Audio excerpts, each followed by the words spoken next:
방금 전에 영남 친교회 찬양한 제목대로 이번 친교회 주제 변화하는 시대의 목회 주제 아래 저는 교회다운 교회라는 제목으로 잠시 하나님의 말씀을 나누겠습니다.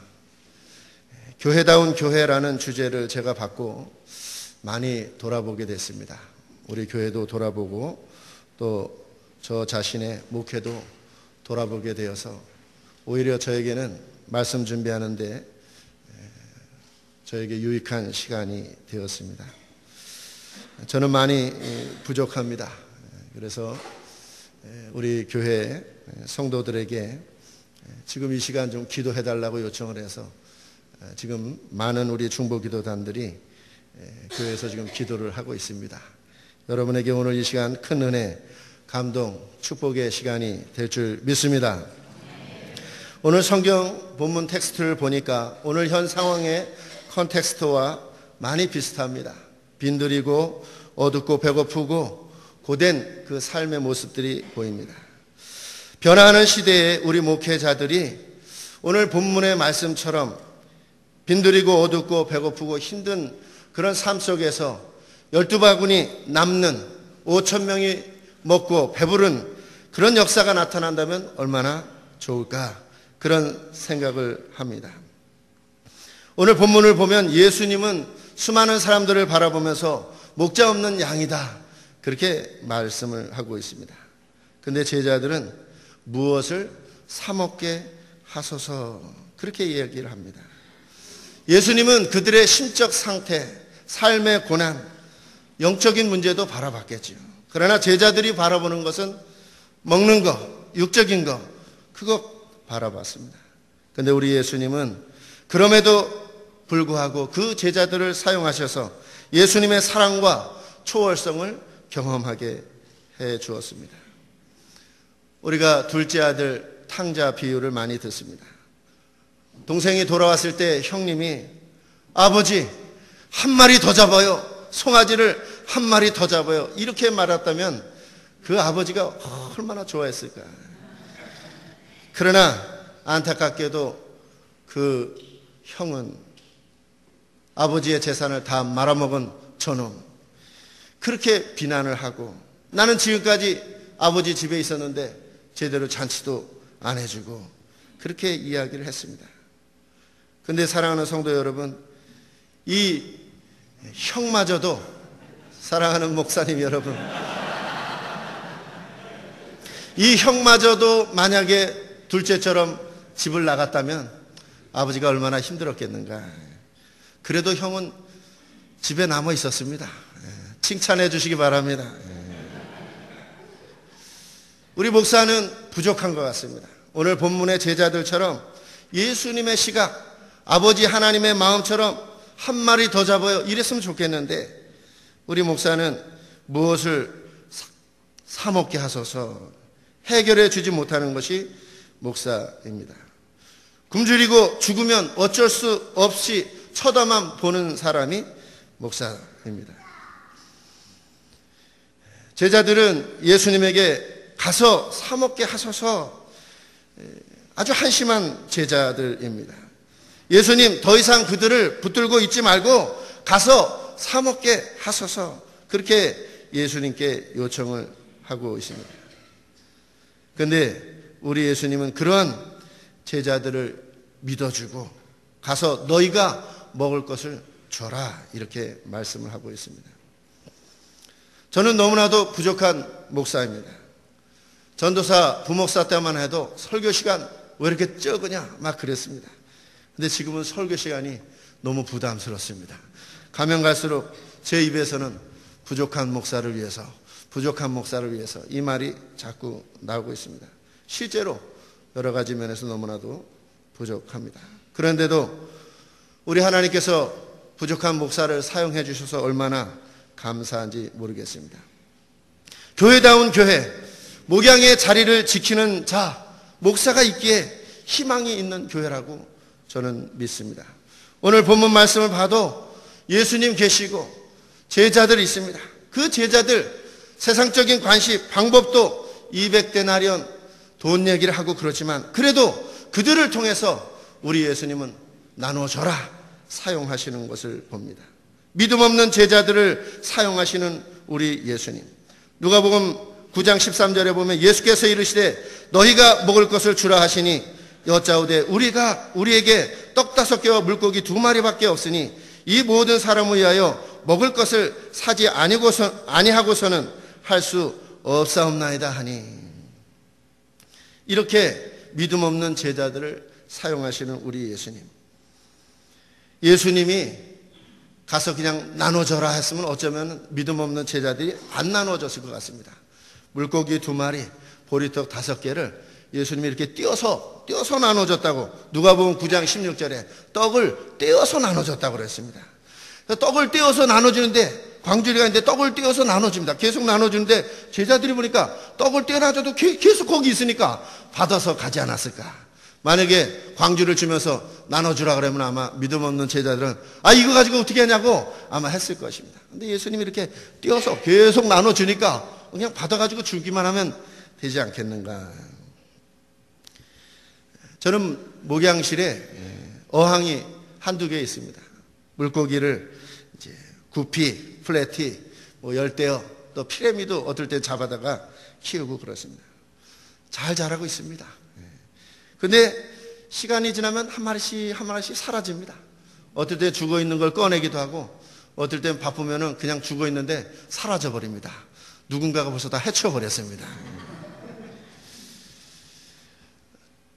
어항에 물고기를 키운 지 벌써 한 4, 5년 되다 보니까 이제는 별탈 없이 잘 물고기들이 자라고 있습니다. 제가 환경 조성을 잘 해놨습니다. 기포 발생기도 있고 온도계도 있고 또 거기에 많은 살아있는 수초들을 잘 조성을 해줘서 또 제가 자주 쳐다보면서 조성을 잘 해놨기 때문에 지금은 물고기가 그렇게 한꺼번에 막 다 죽고 이런 일은 없습니다. 처음에는 물고기 잡아놨는데 한꺼번에 다 죽고 그런 적도 있습니다. 이게 물이 맞지 않아가지고 그런 일이 있었습니다. 그런데 어항을 바라보면서 목회를 많이 배웁니다. 물고기 한 마리 죽었을 때마다 우리 성도 어디 가서 또 사탄마귀에게 죽은 것은 아닌가 그렇게 생각도 해보고. 저희 누님 집에 가봤더니 피라미를 키우는데 이것이 커가지고 붉은색 불거지라고 그러는데 아주 멋지게 키웠습니다. 나도 피라미를 잡아다 키워야 되겠다. 그래서 피라미를 잡으러 갔는데 한 마리도 못 잡고 우렁 그다음에 붕어 비슷한 걸 잡아다 넣었습니다. 그러다가 이제 어느 목사님이 피라미 많은 곳을 알려줘가지고 새끼 피라미를 잔뜩 잡아다 놨는데 제 목양실에 우리 재정 지사님들이 와서 이렇게 같이 일을 하는데 와서 보더니 목사님 피라미 새끼들이 점점 숫자가 줄어드는 것 같아요. 저는 몰랐었는데 그러고 보니까 좀 줄어들거든요. 근데 한 분 또 지사님이 봤더니 목사님 거기 물고기 중에 그 물고기는 고기를 잡아먹는 물고기입니다. 왜래요 좀 붕어같이 생겼는데 블루킬이라고 했습니다. 블루킬. 제가 인터넷 검색을 다 해봤는데 요놈이 잡아먹는 물고기입니다. 그래서 순수 토종 제가 잡은 이 피라미 송사리들을 블루킬이 어느샌가 제가 안 볼 때 싹싹 잡아먹는 겁니다. 목회를 배웁니다. 성도들 속엔 양도 있지만 그 속에 늑대도 있는 것 같습니다. 서로 싸우고 못된 성도는 콕콕 찍어가지고 새신자 오면 가서 콕콕콕 찍어가지고 교회 적응도 못하게 만들고 그런 사람들도 있죠. 목회를 하면서 어떤 사람들이 교회를 떠나고 문제가 생기고 그렇지만은 우리가 잡으려고 해도 잡기가 쉽지 않고 원로 목사님 처음에 저를 보고 하시는 말씀이 성도들 잡으려고 애써도 간다. 그러니 가는 사람 보내주고 마음 편히 목회하라고 그렇게 말씀하셨습니다.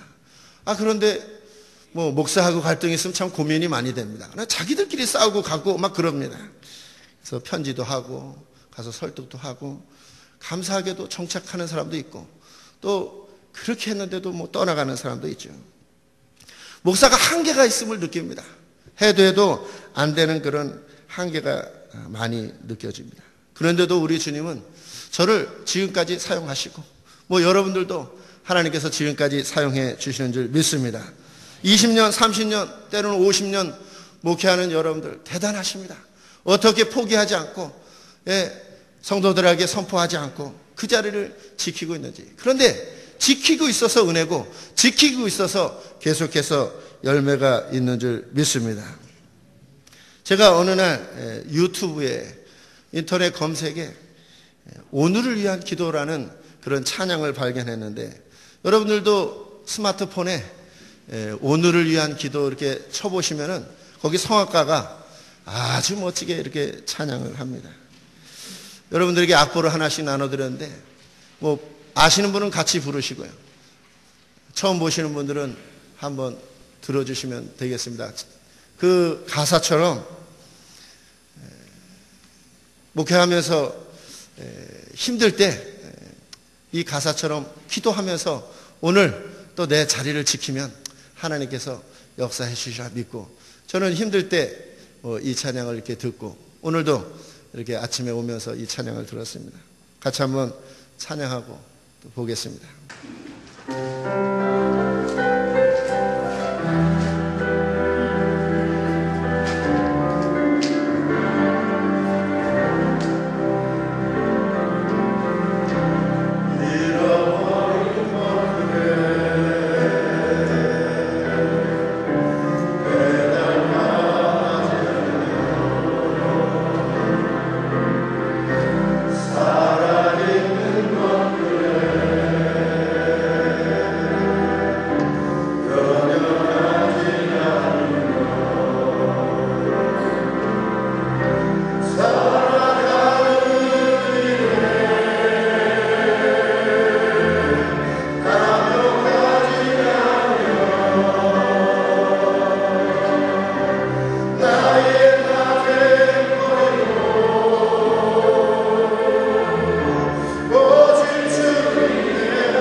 마태복음 5장 4절에 보면 애통하는 자는 복이 있나니 위로를 받을 것이라 말씀했습니다.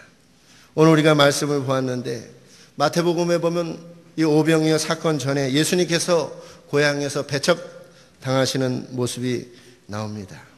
그래서 능력을 행하지 아니하셨다고 했습니다. 얼마나 마음이 아프셨겠습니까?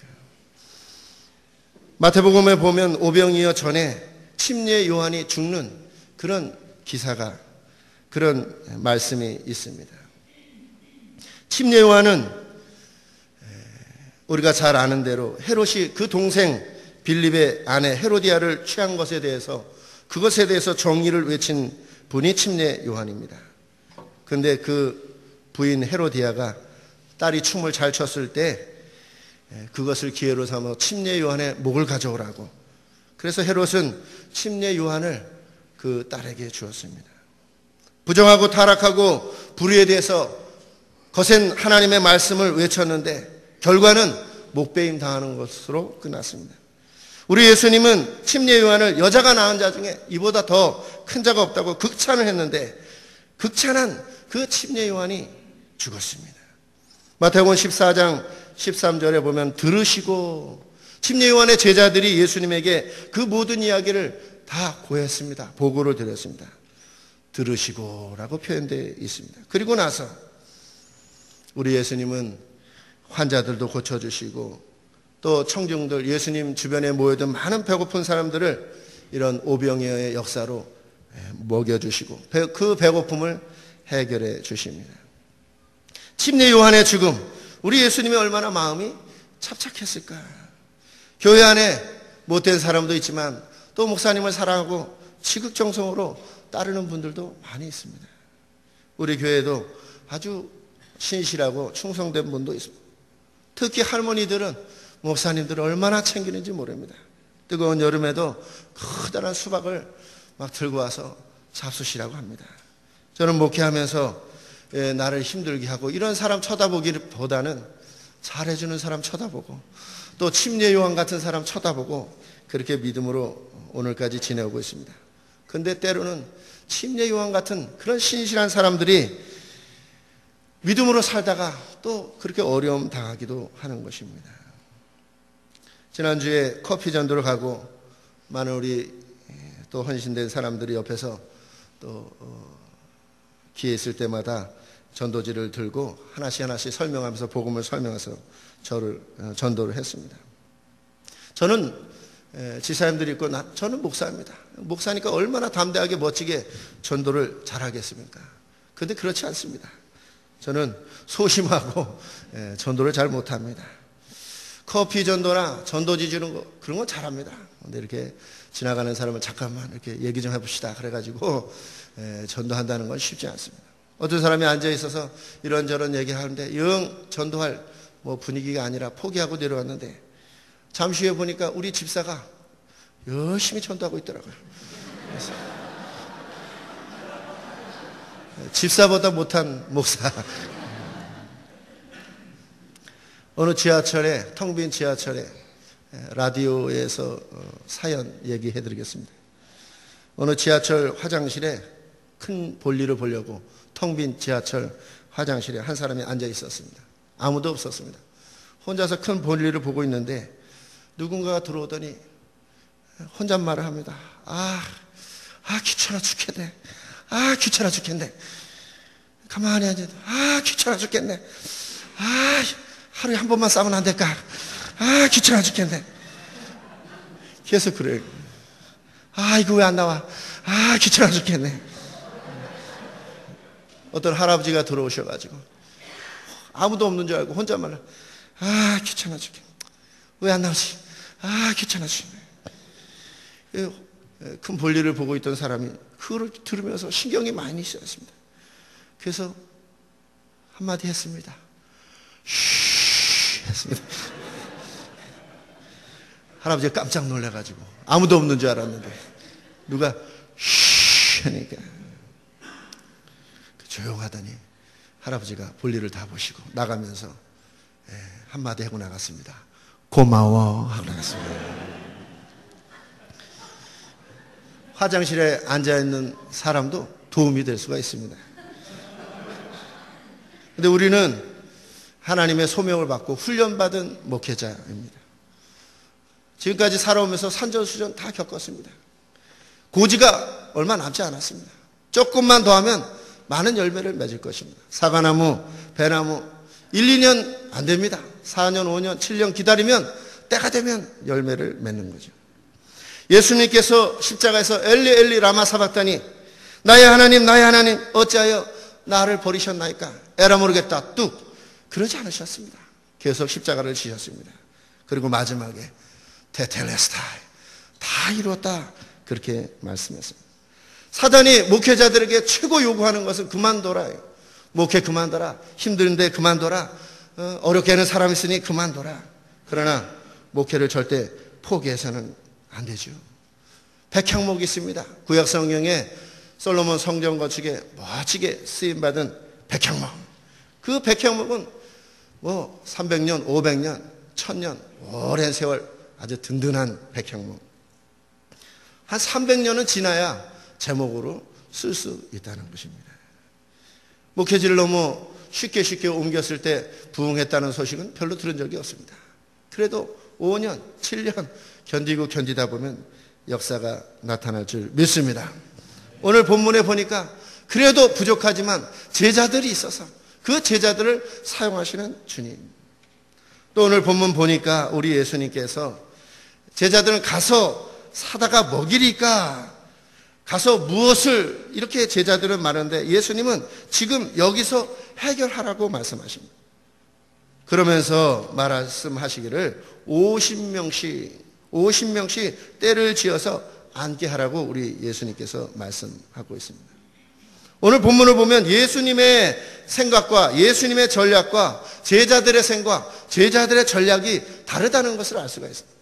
제자들은 200데나리온으로 외부에 가서 떡을 사다가 먹이는 것이 제자들의 전략이었고 예수님의 전략은 너희들이 해결할 수 있다는 거예요. 갖고 있는 것을 가져와 봤더니 보리떡 5개, 물고기 2마리였는데 그걸로 할 수 있다는 것입니다. 우리는 목회를 하면서 목회 잘하는 분도 있고 목회가 잘 안 되기도 하고 그렇습니다. 근데 다른 사람과 비교할 이유가 없습니다. 내게도 주신 하나님의 은사가 있고 나에게도 장점은 있습니다. 할렐루야.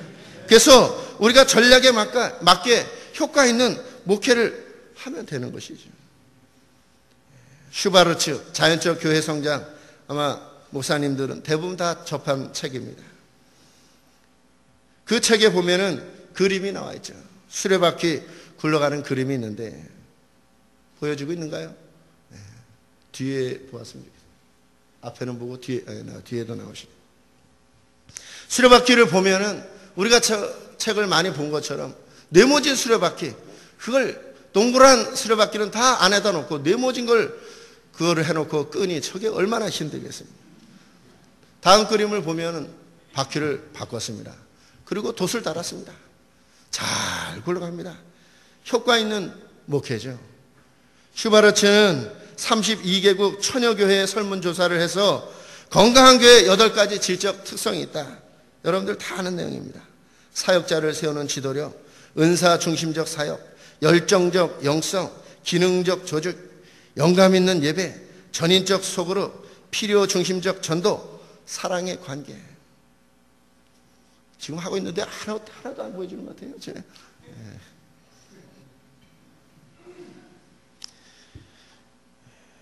슈바르츠가 자연적 교회 성장 그 책에서 이 8가지 질적 특성을 소개하고 있는데 이것은 초대교회, 정말 성경적인 교회에 있는 모습이죠. 초대교회도 사도들이 7지사를 세웠습니다. 사역자를 세웠습니다. 초대교회 사도들은 사역자를 세우는 지도력이 있었습니다. 은사 중심적 사역을 했습니다. 마가다락방에 오로지 힘써서 기도하는 모습을 보면 열정적 영성이 있었습니다. 조직도 집사 조직을 통해서 조직도 잘하고 있습니다. 그들은 지하 무덤에서 가정에서 모여서 기도하고 전도하고 전인적인 소그룹도 있었고 또 필요를 따라서 자기 재산을 자기 것이라고 여기지 않고 따라서 나눠줬습니다. 필요 중심적인 삶을 삼고 사랑의 관계가 넘쳤습니다. 우리가 목회를 합니다. 이왕이면 좀 효과 있는 목회를 하면 좋지 않겠는가. 저도 우리 교회를 울산에 와서 목회를 하면서 우리 교회를 한번 진단을 해봤습니다. 2007년도 말에 한 1년 정도 지났을 때에 진단을 해봤습니다. 진단을 해서 설문조사를 해서 컨설팅 통해서 해봤는데 사역자를 세우는 지도력은 무려 103점이 나왔고 은사 중심적 사역은 59점이 나왔고 왜 안 보여주는가요? 하나 더.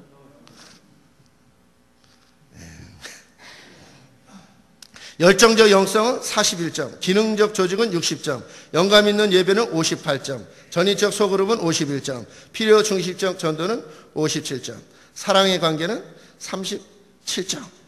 이렇게 점수가 이제 나왔습니다. 근데 자연적 교회 성장 책에 보면은 이렇게 8가지 질적 특성을 이제 잘 해결을 하라는 거죠. 그래서 영적 계기를 마련하라. 최소치 요소를 찾아라. 질적 목표를 세워라. 장애 요인을 확인하라. 강점을 활용하라. 생명체 원리에 근거한 자료들을 활용하라. 효율성을 점검하라. 새로운 최소치 요소에 눈을 돌려라. 새 교회를 세워가라. 방안도 다 얘기하고 있습니다. 맞죠? 영적 계기를 마련하라. 그렇게 말을 하고 있습니다. 골프를 치는 사람들이 상금도 타고 등수 안에도 두고, 그런데 어느 정도 시간이 지나서 더 이상 성적이 안 나오면은 코치는 모든 것을 다시 처음부터 시작하라. 리셋하라. 우리가 컴퓨터도 자꾸 뭐가 걸리고 바이러스가 걸리고 잘 안 돌아가면 그냥 처음부터 다 싹 지워버리고 새로 시작을 하는데, 그런 영적 계기가 있어야 될 것입니다. 전국 친교회 얼마나 좋습니까? 목회 현장에서 애쓰고 수고하다가 와서 존경하는 선배 목사님들 또 동역자들의 말씀을 듣고 새 힘을 내고 새롭게 한번 이런 것을 영적 계기를 통해서 새롭게 한번 시작을 해보는 거죠. 최소치 요소를 찾으라. 질적 목표를 세워라. 꿈이 없이, 비전이 없이, 목표가 없이 무슨 일이 있겠습니까? 꿈을 세워야 되겠죠. 비전을 세워야 되겠죠. 장애 요인을 확인하라. 신앙생활에서도 내가 자꾸 눈이 죄를 지고 손이 죄를 지고, 그러면 마태복음 5장 29절에 보면 내 오른눈이 너를 실족해 하면, 내 오른손이 너를 실족해 하면 찍어버리라 그랬습니다. 목회에도 목회에 장애 요인이 있으면 그것을 해결해야 되겠죠. 컨설팅을 통해서 우리 신의교회가 평가를 받았는데 사랑의 관계가 부족하다는 것입니다. 그래서 정기 집회 외에 주중 교인들의 교제를 강화하고 가정 시사 초청이나 초대를 자꾸 하고, 컴퓨터 바쁘게 넘어가야 됩니다. 한참 넘어갔습니다. 예배 시에 또 우리 아이들 돌보는 문제가 있는데 그런 것을 이제 평가 다 나왔습니다. 그래서 거기에 대한 처방도 했습니다. 처방입니다. 또 넘어갑니다. 그래서 소그룹을 활성화하라. 그래서 사랑 지수를 높여라. 좀 전략적인 프로그램을 계획을 하고 주중의 만남과 교제를 강화하라. 큐티 세미나를 하고 또 말씀 적응한 것을 나누어라. 이런 처방이 나왔습니다. 감사기도 제목을 나누고 중보기도 세미나를 하고 전도팀을 구성하고 활성화하라. 이런 처방들이 쭉 나왔습니다. 저는 이제 목회를 하면서 제가 잘할 수 있는 게 있고 못하는 게 있고 그렇습니다. 저는 침례교인이니까 잘 가르치고 성경 가르치고 우리 잘합니다. 그래서 제가 잘하는 것을 이제 하는 것이죠. 그래서 이제 말씀 제자 훈련을 하면서 특별히 제자 훈련, 리더 훈련 많이 해봤습니다. 근데 성경 공부 다 끝나면 그걸로 끝입니다. 더 이상 뭐 전도가 되어서 막 부흥하고 이런 것을 잘 못 봤습니다. 성경 공부 프로그램을 끝났는데 그걸로 끝입니다. 뭔가 효과 있고 좀 열매 있는 그런 사역을 해야 되지 않겠는가. 그래서 제가 이제 이러한 평가와 처방을 통해서 소그룹을 활성해야 되겠다. 전략이 있는 효과 있는 목회를 해야 되겠다. 그래서 제가 찾은 것이 전도 소그룹인 것입니다. 전도 소그룹은 먼저 훈련을 해서 전도를 이렇게 하는 것을 훈련을 시키고, 그리고 제자 훈련 하면서 전도 소그룹에 다 참석하게 하고, 또 제자 훈련 2학기 3학기 갈 때는 그 전도 소그룹을 인도하거나 참석하거나 인도해야 제자 훈련 마치게, 이런 프로그램으로 이제 지도를 했습니다. 저희 교회는 한 2, 3년 전부터 전도 소그룹을 해서 현재도 지금도 토요일에만 어린이 전도 소그룹이 4개, 학생들이 6개, 목요일날, 금요일날 학교 앞에서 우리 학교 교회 선생님들이 학교에 찾아가서 직접 전도 소그룹을 하고, 청년도 대학교 캠퍼스 앞에서, 캠퍼스 안에서 2개 모임을 하고, 남자 성도들 2개 모임, 여자 성도들 9개의 전도 소그룹이 있습니다. 모여서 전도 대상자 정하고, 모여서 같이 기도하고, 전도 대상자를 좀 초청을 하고, 그리고 그들을 사랑하고 그들의 문제를 같이 아파하고 기도하고 그렇게 하고 있습니다. 그러면서 그 모임 속에서 살아있는 하나님을 체험하고 그렇게 이제 하고 있습니다. 저는 잘 못하지만 그 전도 소그룹이 얼마나 저의 목회에 아주 큰 기쁨을 주는지 모릅니다. 성경은 자리만 차지하고 있는 무화과 나무를 우리 예수님은 저주한 그 기록이 있습니다. 무화과나무는 열매 없어서 저주받고 말라버렸습니다. 우리가 열매가 있느냐 없느냐는 상당히 중요한 것입니다. 주님께서 촛대를 옮길 수도 있는 것입니다. 우리가 열매를 맺어야 되는 것입니다. 열매 맺기 위해서는 일단은 내가 목회를 포기해서는 절대 안 되는 것이고, 어떻게든지 이 자리를 지켜야 되는 것이고, 그리고 이왕이면 효과 있게 지혜와 전략을 가지고 목회를 해나가야 될 줄 믿습니다. 그래서 저는 지혜와 전략이 있는 교회, 가능성 있는 교회가 교회다운 교회, 주님이 함께하는 교회예요. 세 번째는 예수님의 능력이 있기에 풍성한 교회가 교회다운 교회라 이렇게 생각합니다. 오늘 예수님이 현장에 계셨습니다. 물고기 2마리, 보리떡 5개를 가지고 우리 예수님은 축사하셨다, 축복하셨다, blessed, 축복하셨다. 여러분, 알바트로스라는 새가 있습니다. 지상에서 제일 큰 새입니다. 골프를 할 때 4번에 넣을 것을 4번에 놓으면 파라고 하고, 4번에 넣을 걸 3번에 놓으면 버디라고 하죠. 버디, 버디, 새죠, 새. 5번에 넣을 거를 4번에 넣으면 버디라고, 5번에 넣을 거를 3번에 넣으면 이글이라고 그랬죠. 이글. 버디, 이글, 독수리, 새처럼 날아가서, 골프공이 새처럼 날아가서 홀컵 속으로 쏙 들어갔다. 그래서 버디를 하고 이글, 5번에 할 거를 3번에 넣고 4번에 할 걸 2번에 넣는다. 기적적인 일이죠.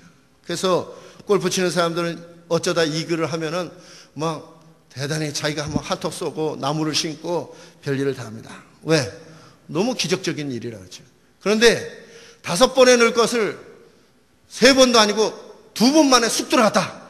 그것을 알바트로스라고 합니다. 알바트로스. 알바트로스는 지구상에 있는 새 중에 가장 큰 새입니다. 몸무게는 한 7kg가 되고 날개를 펼치면 한 3.5m. 하루에 한 500km를 날아가고 많이 날면 15,000km를 날아가는 것이 알바트로스입니다. 50일 동안 공중에 떠 있을 수가 있어요. 이 알바트로스, 골프를 치는 사람이 왜 알바트라고 그랬을까? 너무 대단하니까. 근데 사실은 이 알바트로스는 대단한 것이 아닙니다. 똑똑하고 지혜로워서는요. 뭐가 똑똑하느냐? 50일 동안 공중에 날아다닐 수가 있고 15,000km를 날아갈 수 있는데, 알고 보면 자기가 날개짓 하는 그 힘은 2%밖에 안 쓰고, 알바트로스가 제일 좋아하는 것은 폭풍, 강풍을 좋아한다는 거예요. 폭풍, 강풍을 이용해서 자기의 힘은 2%, 98%는 폭풍, 강풍을 이용해서 그래서 날아간다는 거죠. 우리가 미국을 가든지 유럽을 가든지 갈 때는 비행기가 늦게 갔는데 올 때는 빨리 옵니다. 왜냐하면 저 높은 곳에 기류가 형성되어 있기 때문에 기류를 타면 쉽게 가기도 하고 기류를 타면 좀 어려우고 그렇죠. 마찬가지로 우리 목회도 내가 하면 너무너무 힘들지만 우리 예수님, 함께 하시는 예수님, 그분이 축사했을 때 물고기 2마리, 보리떡 5개, 1인분밖에 안 되지만 그 1인분이 5,000분, 만인분으로 늘어났습니다. 할렐루야. 우리 예수님을, 그 능력을 우리가 활용한다면 우리도 열매 맺을 수 있습니다. 할렐루야. 우리도 수많은 사람들을 먹일 수 있음을 믿습니다. 제가 존경하는 선배 목사님, 원로 목사님이신데 그분이 어느 날 집사 세미나에 와서 나는 지금도 목회라면 당장이라도 부흥시킬 수 있다. 그분이 아주 확신 있게 말합니다. 하루에 3시간만 기도하면 언제든지 부흥하더라. 목사님 오랜 목회를 하면서 3시간 기도하면 부흥하고 3시간 기도 안 하면 그저 그렇고 뭐 그런지 몰라도 확신에 차게 세미나를 하면서 3시간 기도하면 지금이라도 부흥한다. 3시간이라는 그 시간이, 아니 시간만 끈다면 뭐, 근데 제가 가만히 생각하면 3시간 정도 기도하면 하나님이 상당히 부담스러울 것 같습니다. 1시간 기도하고 갔으면 좋겠는데 계속 달라고 하고 계속 날 좀 도와달라고 그러면 우리 하나님이 한 2시간까지는 기다리지만 막 2시간 반, 3시간 가면은 상당히 부담 들어서 알았다. 내가 도와줄게. 그럴 것 같습니다. 여러분 할 수 있으면은 3시간을 한번 도전해 보시면 하나님께서 도와주실 줄 믿습니다. 목회 활동을 하면 상당히 바빠서 3시간 못 하시는 분 많이 있을 것입니다. 그러면 한번 지혜롭게 저녁에 일단은 새벽에 1시간 하시고 또 저녁에 자꾸 프로그램을 만드세요. 뭐 세미나가 있든지 무슨 행사가 있을 때마다 이것을 위해서 우리 2주간 기도하자, 열흘간 기도하자, 또 연간 뭐 40일 무슨 기도해, 이런 걸 자꾸 만들어가지고 목사 자신이 성도들 기도하게 하는 것도 그렇지만 그 프로그램을 통해서 목사 자신이 저녁에 가서 기도하는 시간을 갖고 있는 거죠. 저희 교회는 지난주부터 이제 21일 기도회를 하고 있습니다. 우리 교회가 이제 창립 40주년이 되면서 교회 진지가 오래되고 하나님께서 성전 건축하는 마음을 목사에게 줬습니다. 그래서 2년 전에 성전 건축하기로 결정을 했는데 모든 성도들이 감사하게, 그러나 돈 걱정이 많고 우리가 뭐 부흥해야 성전 건축하는 것이, 다른 데 할 일이 많은데 무슨 성전 건축이냐, 뭐 일부 사람들은 그랬습니다. 그래서 계속 기다리고 기도했습니다. 근데 올해는 많은 우리 지사님 모든 성도들이 다 이제 성전 건축해야 된다, 그렇게 해서 이제 성전 건축하려고 이제 막 준비를 하고 이제 3주간 동안 기도를 하고 이제 작정 헌금을 할 참입니다. 그런 일을 놓고 기도하죠. 그래서 3주간 저녁 기도해. 그런 걸 자꾸 만듭니다. 그래서 성도들도 기도하지만 목사가 기도 인도해야 되니까 이제 기도하고, 이렇게 저렇게 자꾸 기도할 수 있는, 예를 들어서 말씀 전하기 전에 1시간 기도한다든지 이렇게 하면은 잘하면 하루에 3시간 기도 시간을 채우지 않겠는가. 하나님의 힘, 예수님의 그 능력, 성령님의 능력을 사용하면 우리도 열매 맺는 목회가 될 줄 믿습니다. 기도는 하나님 속으로 들어가는 시간이고, 기도는 그분의 뜻을 발견하는 시간이고, 기도는 그분의 방법을 찾는 시간입니다. 주님과의 친밀함의 극치를 이루는 시간이 기도하는 시간인 줄 믿습니다. 교회다운 교회, 저는 하나님을 경험하는 기쁨의 교회라고 믿습니다. 보리떡 5개, 물고기 2마리로 5,000명이 먹는 역사가 나타났습니다. 12바구니가 남았습니다. 그 12바구니가 어떻게 쓰여졌을까? 아마 분명히 우리 예수님은 그것을 혼자 다 잡수시지 않고 또 제자들이나 누구들에게 집에 배고픈 사람들 갖다 주라고 했을 것입니다. 그러면 그 12바구니를 누군가가 다 또 조금씩 얻어가지고 집에 가서 그 5,000명 모였던 자리에 안 왔던 사람들에게, 거기 있는 사람은 다 배부르니까 안 왔던 사람들에게 그 떡을, 물고기를 갖다 줄 것입니다. 그걸 받는 사람, 이거 웬 떡이냐? 웬 물고기냐? 그러면 아마 설명을 쫙 할 것입니다. 뭐 배고팠었는데 우리 예수님이 축사하시고 그 다음에 이런 역사가 나타났다고. 얼마나 많은 사람들이 그 소식을 들으면서 놀랐고 기쁘고 감사하고 그렇게 했는가. 나무 중에 종려나무가 있습니다. 타마르라고 하는데, 우리가 타마르, 다말, 구약 성경에 다말이 나옵니다. 타마르. 이 종려나무에 얼마나 열매가 푸석해, 정말 어마어마하게 열매가 많이 맺습니다. 종려나무, 타마르, 다말. 구약에 많은 사람들이 이름을 짓 때 다말이라고 그랬는데, 왜? 자녀 많이 낳으라고. 근데 이 종려나무가 사막에서, 광야에서 생명력을 가지고 도끼를 잘라내도 그루터기만 남아도 거기에서 또다시 불사조처럼 거기서 또 새싹이 나와서 열매를 맺는다는 거죠. 우리 사랑하는 우리 목사님, 우리가 때로는 누가 나를 도끼로 치고 또 그루터기까지 다 날아가도 우리가 다시 그 속에서 생명력을 발해서 나와서 열매를 맺을 때 희망이 있고 꿈이 있고, 얼마나 많은 사람들이 깜짝 놀라요. 죽었는 줄 아는데, 도끼로 찍혔는 줄 아는데 다시 나와서 열매를 맺으니까. 5,000명 있는데 다 굶어 죽는 줄 알았는데 우리 예수님이 계시니까 예수님의 역사로 수많은 사람들이 먹고, 얼마나 놀랍고 감격적인 일입니다. 열매는 행복한 것입니다. 할렐루야. 복숭아 열매, 사과 열매, 그 열매가 달린 것을 볼 때 얼마나 좋은지 모르겠습니다. 저는 목회하면서 이 열매를 좀 경험하고 부흥을 좀 경험하고 싶은데 참 안 됩니다. 노력한 것만큼 안 되는 거죠. 작년에도, 재작년에도 정말 우리 교회에 많은 사람들이 왔다 갔습니다. 오기만 했으면 좋겠는데 왔다 갔습니다. 왔다 갔습니다. 뭐 정착하는 사람도 있고. 근데 어느 날 원로 목사님이 불시에 교회를 방문하셨는데 예배 다 끝나고 목사님 성도들이 많네요 그러더라고요. 하필이면 그날 성도들이 좀 많이 왔습니다. 원로 목사님 왔을 때 그날 또 성도들이 없었으면 또 조금 기가 죽을 텐데 마침 그날은 많이 왔습니다. 그래서 목사님이 성도들이 많네요 칭찬받으니까 힘이 나더라고요.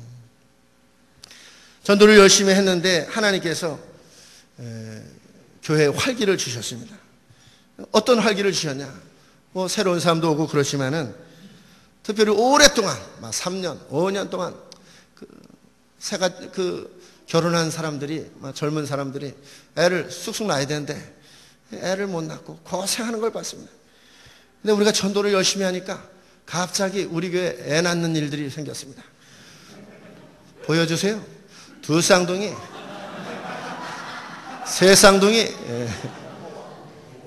저하고 아내하고 3쌍둥이입니다. 저 여럿이 찍은 건 3쌍둥이, 2쌍둥이, 그 다음에 늦둥이, 늦둥이 나오고 또 이 늦둥이 지금 11월 달에 또 대기하고 있습니다. 그래서 작년에 무려 9명이 나왔습니다. 9명이 나오고 또 전도사도 왔는데 전도사도 애를 하나 또 데리고 왔습니다. 그래서 지금 10명입니다. 10명. 10명이 유아실에 빠글빠글. 신입교회 오면은 애들이 많으니까, 너무 귀여운 애들이 많으니까 생기가 있어, 생기가. 열매가 많으니까 행복합니다. 할렐루야. 그 열매가 어떻게 열렸냐? 저게 그냥 나온 게 아니라 제가 때로는 눈물도 흘렸습니다.